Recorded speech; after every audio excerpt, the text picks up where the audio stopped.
6월 1일 월요일. 아버지의 메모지. 서울 삼성동 트레이드타워에서 구두를 닦던 한 아버지가 있었습니다. 넉넉하지 않은 형편에 아들 넷을 키우던 그는 학원비를 댈 형편이 되지 않았습니다. 막힌 문제를 들고 오는 아들들을 볼 때마다 마음이 간절했지만 아버지 역시 답을 알려줄 수 없었습니다. 그러던 어느 날 아버지는 방법을 생각해냈습니다. 모르는 문제가 있으면 아침마다 적어두거라. 아버지가 다녀와서 알려주마. 아들들이 메모지에 적어놓은 수학 문제, 영어 문법을 품에 넣고 일터로 나가 손님들에게 조심스럽게 부탁했습니다. 선생님, 제가 배운 게 짧아 아이를 가르쳐 줄 수가 없습니다. 혹시 이 문제풀이를 알려주실 수 있겠습니까? 처음에는 손님들도 뜻밖의 부탁에 놀랐습니다. 그러나 새벽부터 성실하게 구두를 닦는 아버지를 보아온 사람들은 하나둘씩 마음을 열었습니다. 그렇게 트레이드타워의 직장인들이 아이들의 조용한 과외 선생님이 되었습니다. 뒤늦게 그 사실을 알게 된 아들들은 깊이 감동했습니다. 아버지가 척척 답을 알려주던 것이 체면을 내려놓고 물어온 사랑의 결과였음을 알게 된 것입니다. 자녀 교육의 힘은 특별한 조건에서 나오지 않습니다. 말로만 가르치기보다 부모가 먼저 기도하고 말씀을 붙들며 하나님께 묻는 모습을 보여주는 것. 그것이 자녀에게 남는 가장 귀한 유산입니다. 오늘의 말씀. 마땅히 행할 길을 아이에게 가르치라. 그리하면 늙어도 그것을 떠나지 아니하리라.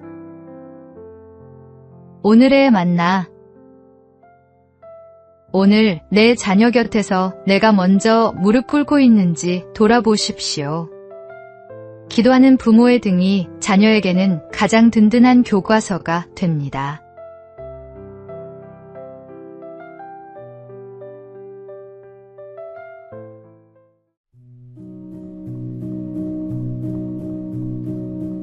(6월 2일) 화요일.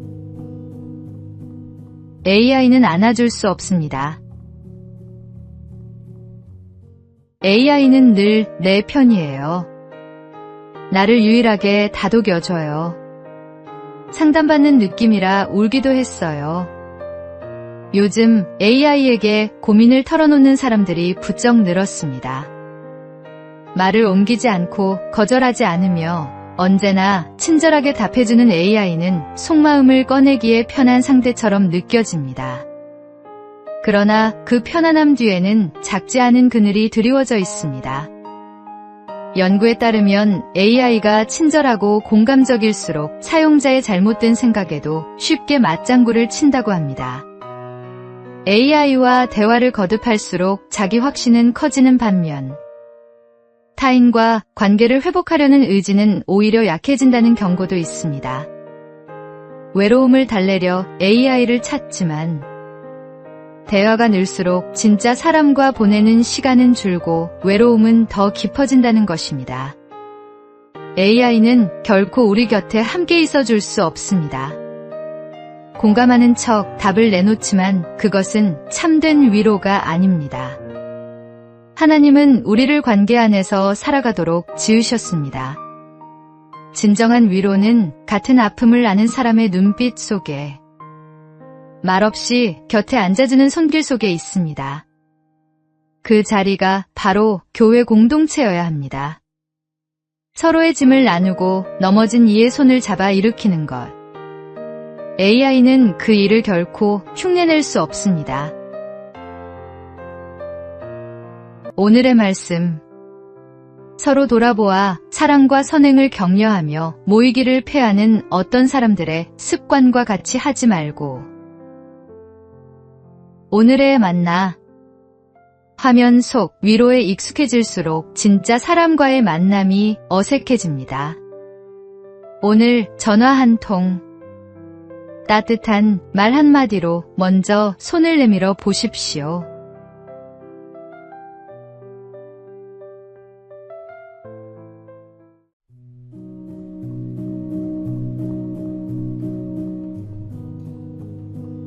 6월 3일 수요일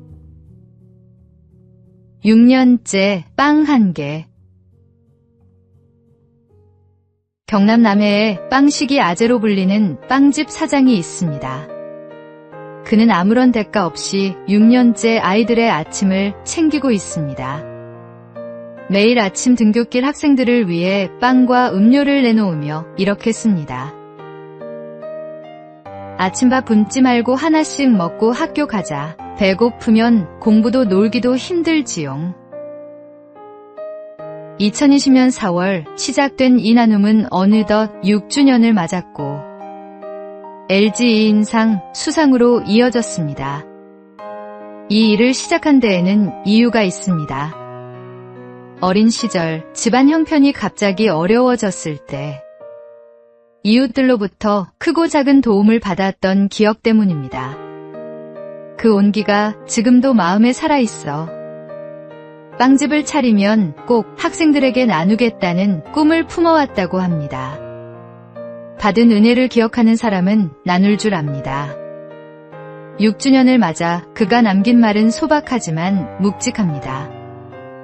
아이들이 인사를 해줄 때 큰 보람을 느껴요. 늘 처음과 같은 마음으로 꾸준히 해볼게요. 화려하지 않아도 됩니다. 거창하지 않아도 됩니다. 처음 그 마음을 잃지 않고 묵묵히 반복하는 것. 그것이 하나님께서 기뻐하시는 섬김의 모습입니다. 오늘 우리도 누군가로부터 받은 따뜻함을 기억하고 있습니까? 오늘의 말씀. 우리가 선을 행하되 낙심하지 말지니 포기하지 아니하면 때가 이름에 거두리라. 오늘의 만나. 받은 은혜를 기억하는 사람만이 진정으로 나눌 수 있습니다. 오늘 내가 받은 작은 은혜 하나를 떠올리고 그 온기를 누군가에게 전해 보십시오.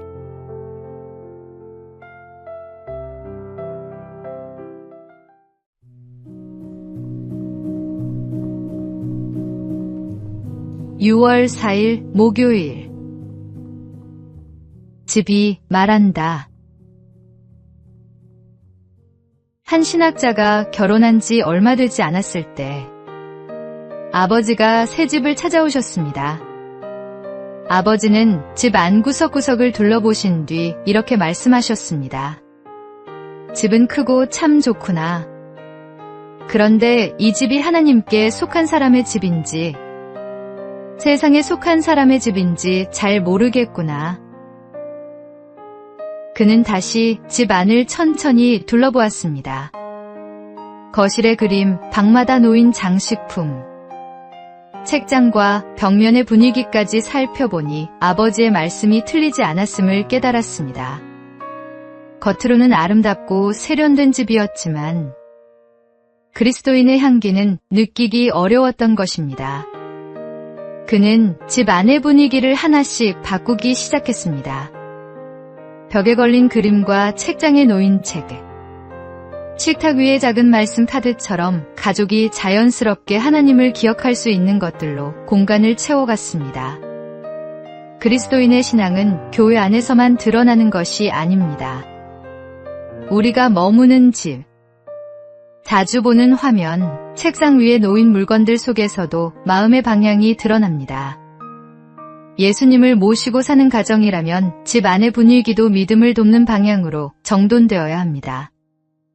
오늘 당신의 집 안을 조용히 둘러보십시오. 이 공간은 가족의 마음을 하나님께 가까이 이끌고 있습니까? 오늘의 말씀. 오직 나와 내 집은 여호와를 섬기겠노라. 오늘의 만나. 우리 가정의 분위기가 하나님의 향기를 품고 있는지 돌아보십시오.